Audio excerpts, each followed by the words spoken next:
most about New York City? I'd say the people, the excitement. It's not like any other city in the world. I've been to Miami, I've been to California, San Diego, but it's just the amount of people, like Times Square, you'll never find anything like that in the whole world.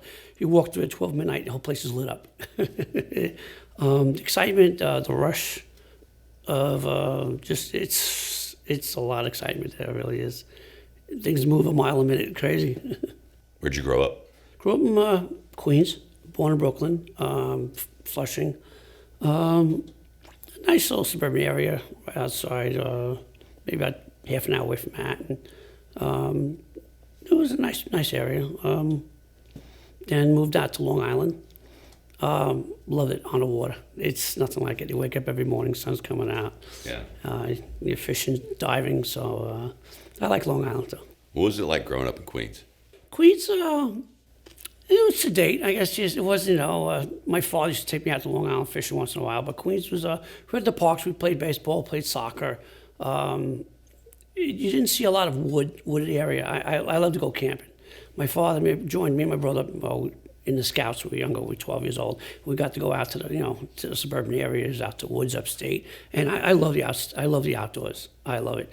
You come back to Queens, it's nice. It's not like the city at least, but it's a remote area. It's not as crazy as the city, which is nice. But I love the woods. I love going out there. So, what got you into public safety? Public safety. I went through a couple different jobs. Electrician, carpenter. I did the elevators. My father was an elevator mechanic. My brother became one. I did it for 2.5 years. And I remember when I was a kid, I used to watch the show Emergency, Johnny Gage, Roy.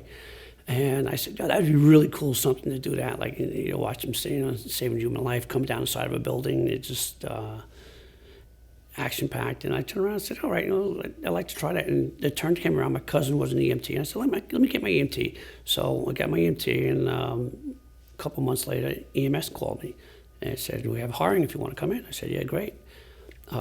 Came in August of 1988 and never looked back since. First year I started in Harlem as an EMT, and the amount of trauma up there, gunshot stabbings, and you finally you can make a difference, and just helping people. And the money wasn't that great at the time, but at the time I loved doing it. And there's no money, you can't put money on saving a human life. Nothing, when you save a human life, no money in the world can make that up. And it was like a rush. I enjoyed it and went on becoming a paramedic, and it just upped the game up more. It's funny you use the term up the game, because thinking back of your original jobs, carpenter, electrician, elevator, you were born to fix things. Yeah. And you just stepped it up to the level of fixing people. Yeah, that's, my brother put it like that too, because he deals with the elevators, and he goes, yeah, I work on elevators, but you work on the human life.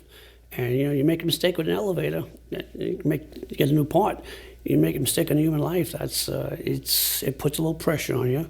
And that's what years of experience, and you start building up, becoming more and more, I'd say, subdued, I guess. You get exposed to the trauma. Where some people come up and they get on this job, and their first trauma, their first gunshot, they're like, they lose it. And they say, no, this job's not for me. As I became more and more exposed to it, I was like, all right, let's go. And I came better and better at it.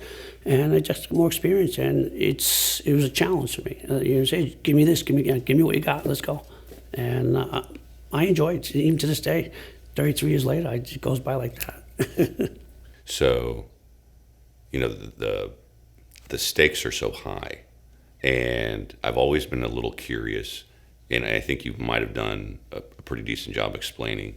It was the OJT, the on-the-job training. Mm-hmm. It had to build your confidence, mm-hmm. And the more repetitions at anything, the better you become. Uh-huh. Is there ever a worry or a fear of being desensitized? Kids are the most problematic problems on this job. They're very difficult. When you have a baby in arrest, everybody flies, firemen, the cops, paramedics. And I've seen medics with 20 years experience. They get a kid in arrest, they flip out. Yeah, because you have three patients. You have the kid, you have the mom, and the dad, and all eyes are on you. And that's a lot of pressure. People don't realize that. And I have multiple times where if I hear a cardiac arrest, especially with a kid, I'll fly to it because I work on kids a lot. And I've gotten better at it over the years. Of course, with New York Cornell, I work with that. The baby bus, that gave me a lot of help on that. And it's very tough there because it's in this little innocent baby, and his life is in your hands. His or her life is in your hands, and it's up to you. And yeah, it's a lot of pressure, but this is what I do for my life, and I'm a professional. Time to go to work. There's a switch that goes on. It's like, all right, and if you I've come across that point where it's like, all right, what's going on there? Hit the restart button. Let's go. It's a systematic approach. Work your way down. Let's go, and that's what. And you try to block everything out. You're not getting tunnel vision, but blocking all the noise out. And that takes years of experience. I mean, and I'm still learning to this day. And that's what we tell the new kids, especially when I was instructed at Academy. It's not going to come overnight. You got to learn how to walk. It takes a couple of years. It takes a long time. It really does. Some people never make it. Some people do, and some people do it faster than others. And that's the way it works. Best part of the job? Best part of the job, it had definitely a saving a life. We had, I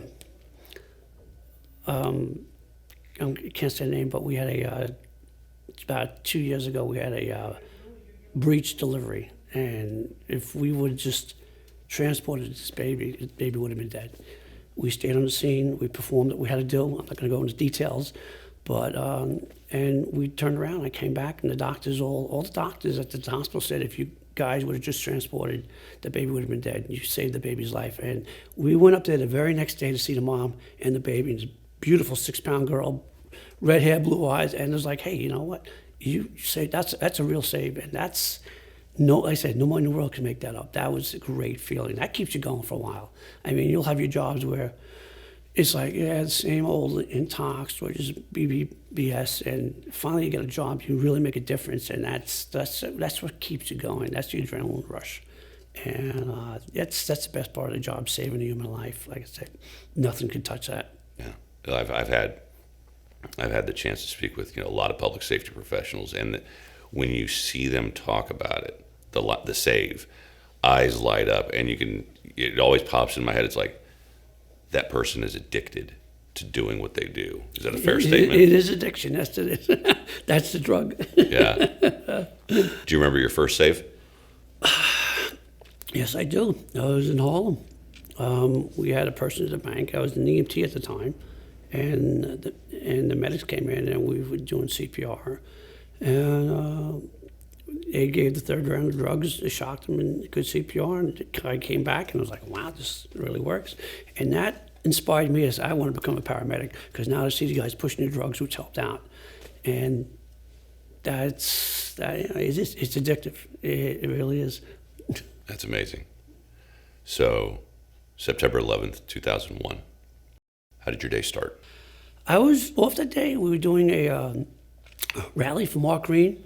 We were coming over.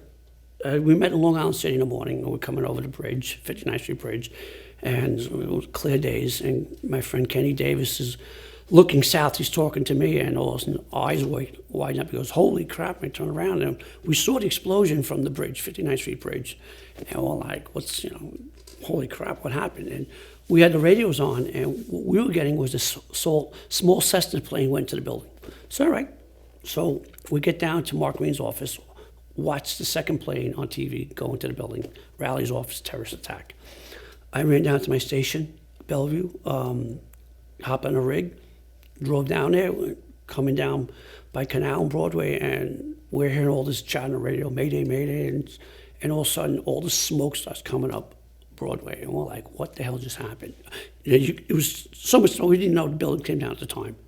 Later on from the chatter, building one is down, South Tower went down, or got hit, and so we come around the West Side Highway, and I got separated from my partner. But we were down there for about 3 days, and it was just crazy. There's so much smoke. I'm looking at Apache helicopters come over, and I'm like, this is insane. Apache helicopters in New York City. And then when they had the F-16s come in, and we thought it was another plane coming in, the bomb, we're like, run. It's just totally pandemonium. It was very scary, yeah. Seeing it from the bridge, I The mean, explosion. what was the first thing that entered your head? It was like somebody planted a bomb in it. I had no inclination that a plane went to the building. We thought it was a bomb because I was down there for the 1993 bombing a couple of years back, and they had a bomb in the basement floor, which killed six, 7 people. And I was down there for that. That hole was like 150 feet in diameter. And I was like, nothing's taking these buildings down. I was almost positive. That was a big hole, and those buildings stood. So I'm like, wow, it happened again. And the only difference, we had like 1,000 patients, and this time they were all gone. That was it. A little bit different. But. Does your headspace change when the second plane hit? Yeah, we knew it was a terrorist attack. They're like, so it's just, I was like, after that, we're like, what's going to hit next? We didn't know it was going to be the Pentagon, and then in Pennsylvania, but it was like, we dropped the guard. We said, how could this happen? It was like, oh, time to go to work. So put the stuff on, just head right down there and do as much as we could. Having the experience from dealing with 93 and then rolling up on scene, I assume you realize this was a wildly different situation. Yeah, because now it's a terrorist attack, and they're like, are there secondary devices? And that happens all the time. What's going to happen next over the next couple of days?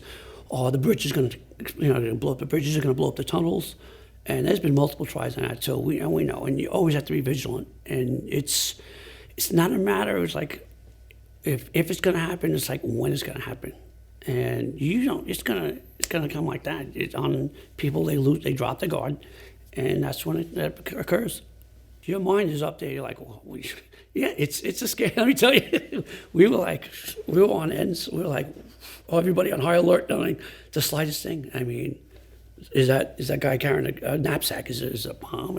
Wires coming out, getting called all over the place, and people start flipping out. It was total chaos down there. It was every right to be too, but it's just really nuts. But you guys went anyway. Yeah, that was our job. I'm expected to do my job, and I love my job. I think it's the best job in the world. I mean, I wouldn't trade it for everything. If I had to do it all over again, I'd do the same thing. I really would. Walk me through arriving on scene and the rescue attempts. Well, we get down there, and there's multiple people helping people out. We had the one lady, she had collapsed. She had burns over maybe 40% of her body, or maybe 30. We picked her up, brought her to the vehicle, and we worked on her. I actually dropped her off at St. Vinny's, went back for the next patient. And after the first couple hours, we got patients, but it just stopped from then. Then we got detailed down there later on. And I got separated from my partner, and we were just walking around trying to get into the building because there was so much debris all over the place. And but I'll never forget this. We had so many New Yorkers coming. What can we do? What can we do? People coming out, and they wanted to come in with us. I was like, all right, hold on, let me see what I can get. We talk to the cops and see what happens. But yes, so many people stepped up, really, and I was walking to the American Express building on the West Side Highway, and I was down there when they found Chief Ganji's body. We all sat down, did a virgil prayer, and they loaded him into a bus. They took him away, and they didn't get the rescue dogs until later on that day. I did see there was a golden retriever actually that found Ganji's body, so I was like, wow, there's someone's dog. Turned out later on that Building 7 went down, and we all here we go again. Now with another explosion. They kind of knew it was coming down, so They gave us a heads up. Seven's coming down. Seven's coming down. So, okay, clear the area. And half the guys was like, no, we're searching for our co-workers. We're not getting out of the area. And they had to pull us off the pile. And then I slept on a cot that night on the West Side Highway. One of my friends, correction cops, he had take this. He was nice. So woke up the next morning, and I did that for another 2 days, going over the pile. And finally, the second day, I finally got a mask. Oh, wow. We were wearing a handkerchief for first day. And the third day, I went back home and just took the week off and came back Monday and went down every other week after that, and just searching. And after the first week, we knew it was just a recovery. And we weren't going to find anybody else. We were hoping, you always know, because you have voids in the area. There's sometimes they found huge voids, 20 feet wide, and you always hope. It's like down in Florida. I feel bad for the guys down there. So they know what they're going through. That initial mission when you arrive, was it to grab patients and then transport, or were you doing a triage? And then when did the mission? First patient I got, because we just took him to the hospital. After the third or fourth, now that's the triage, because they get to set up the MERV, and they set up these big tents, and now we bring them to a triage area where they separate them. Red tag being very critical, yellow, green, black is deceased, and that turned out to be, it was really weird because St. Vincent's had their triage system set outside the hospital, and they were waiting. And the first couple hours, some people came, but they're waiting for patients to come, and nobody ever came. And that was just heartbreaking, and that's the bad part of it. And I was like, everybody's had their chance to explain what their time on the pile looked like and what it was for the however many days we're down there. If you had the ability to give me your experience on that pile. There certain days we went down in the gator and we were digging, searching, and it was a slow process because you couldn't get the big cranes in there because you worried about all the weight would kill. If someone was trapped, they would be instantly killed. So it just the smell. I'll never forget the smell. It just and the smoke and the look on all the rescue workers' faces. You had all, and it was just, normally on a job, people turn around, they'll crack a couple jokes, this and that, and especially the first couple of weeks, there was not a sound, and they had a job to do. They're looking for the workers, the co-workers, any other people, and but that fire was burning for weeks underneath the rubble, so you had to be very careful too. But that I'll never forget that. And some parts were still smoking up. It smoked for days, for weeks, but it was that smell. You never forget it. It was a horrible smell. It says a lot coming from a paramedic, because you guys are around a lot of things. Mm-hmm. Yeah, we're around. It's part of the job. I mean, you take the good with the bad, and as long as you can make something good out of it, that's the best. You have a good job. If you can go home, even if somebody dies, saying I did everything I possibly could for that person, you have nothing to hang your head for. You have nothing to be ashamed about. You go home, I did the best possible job, and I gave the guy the best possible chance of living. It's up to the man upstairs. So I honestly believe that.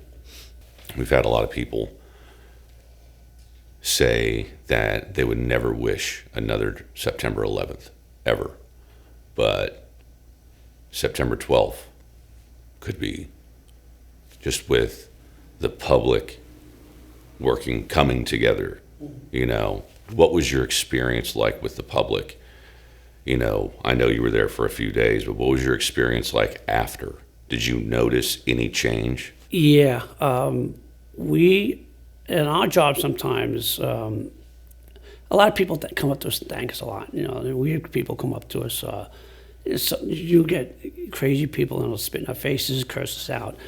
I mean, after that week, you had everybody here. I want to buy you a sandwich. I want to really being nice. I'm like, whoa, what's going on? Complete change. It was nice too.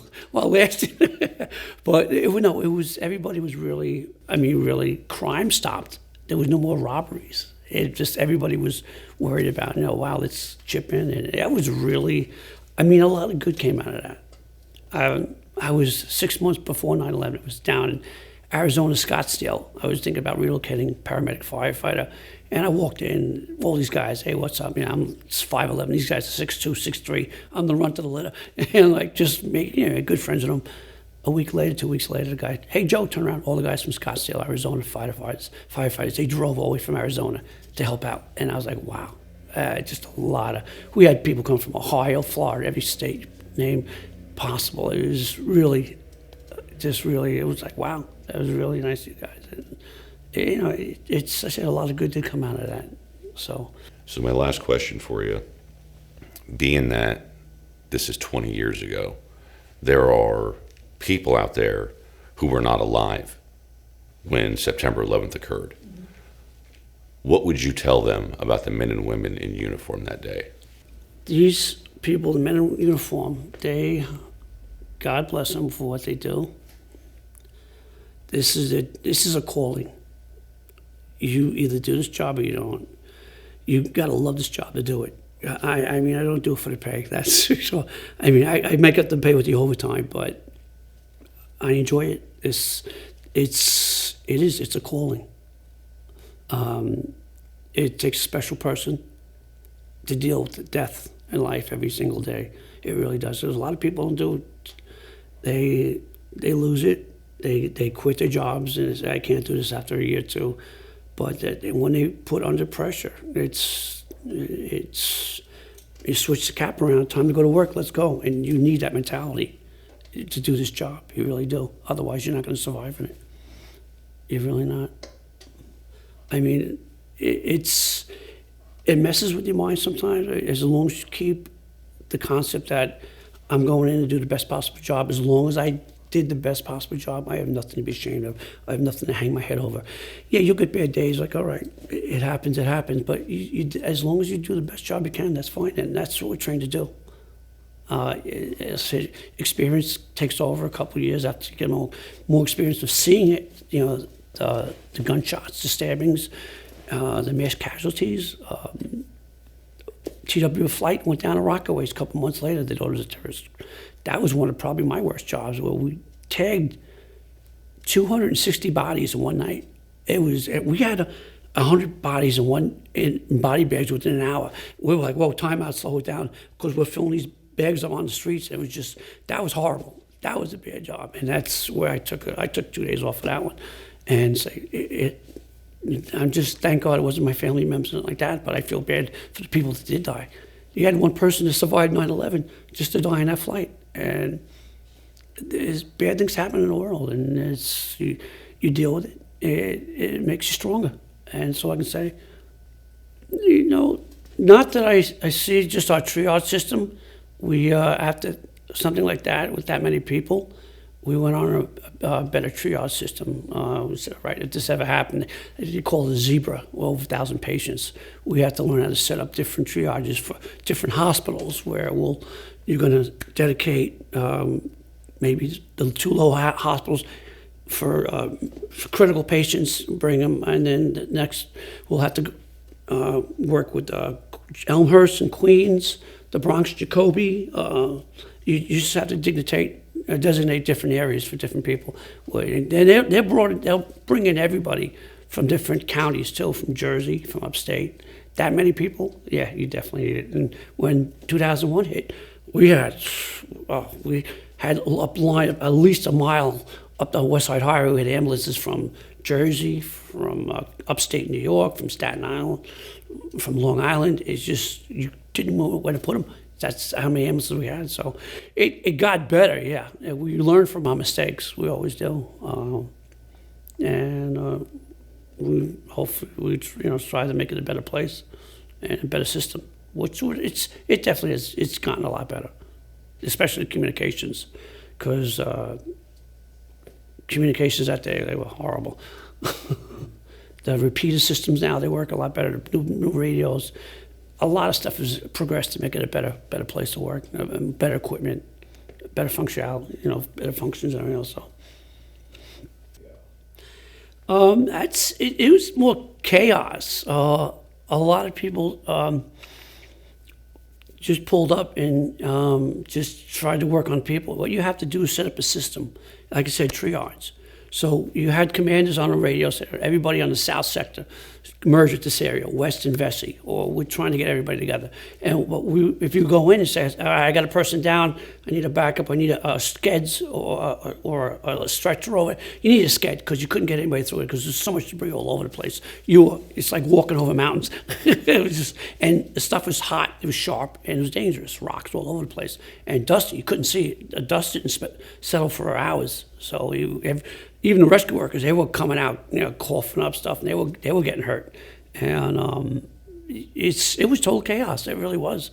No one ever expected something like that, and I've never seen anything like that before. It was a huge rock pile of pebble. It was like a we call it junk mounds over at Staten Island. All the stuff. It's like walking through a garbage pile. It was crazy, and there's nothing that really. I mean, how do you prepare for that? I don't know. That's a good question. You just go with your best bet and go to experience. I mean, if it looks dangerous, I'm not going in. But still, we went in. It's someone's hurt. It's my job to go and get them out. And that's what we did. No one ever sees it all. I've seen a lot. It comes down to, I guess, doing this job for a long time and experiencing all the stuff I've seen. And there's calls where, like, especially medical calls, where, like, all right, I'll jump into it and use a systematic approach. Scene safe, BSI is additional resources. How many patients do I have? What do I need? And it's in my brain right now. It's boom, boom, boom, going down the line. And I come first, my partner comes second, and the patient's third. If I'm hurt, I can't work on the patient. So me and my partner are first priority first. We have to go in there and get that person out safely. And I want to come back home to my family, my kids, my one daughter, my family, my brother, my sister, and everything else like that. But you can't rush into something like that. We're doing it, we're rushing it, but we're being very careful and cautiously. You have to be very cautious and careful. You have, like I said, systematic approach, and that's what, like, the new guys, or we call them rookies or probies, whatever, they'll rush right in, whoa, back off, do a 10-second survey. Where are you gonna go? What are you gonna do? How are you gonna help this person? You get hurt, you can't help this person. So experience is the big thing on that. That's all I have to say. And I try to teach that a lot to my students, even new people on the bus. You're flying to a call, you blow a red light, you get hit. Now you're gonna take another ambulance out for you, and you got another ambulance for the person. So now you're putting everybody out. You gotta play it smart. And when you get hit with a call, you get adrenaline rush, and you gotta kind of calm yourself down. All right, we'll get there. First things first. So, but experience, I would say, is definitely the best factor on that. I've seen people where I've graduated EMT school and they started working, and their first gunshot, they knew right away it wasn't for them. They just lost it. They panicked. And is it they're new? They're not used to it? Yeah, of course. But everybody has a specialty. Okay, you play your strengths. I like to do that. And if you're good at something, say I'm a hands-on person. I was instructor at the academy 7 years. Lecturing is not my strong point. I'll be the first to admit that. Trust me. But hands-on, I know my stuff. So I'm more of a hands-on person. Like street rat. I'll go in there and get my hands dirty. I'm a mechanic. I'll go in. I'll work on it. I like working with my hands. Everybody is different. So I'd say you test the waters. If it's not for you, time to leave. I mean, I did 4 years of mechanical design engineering.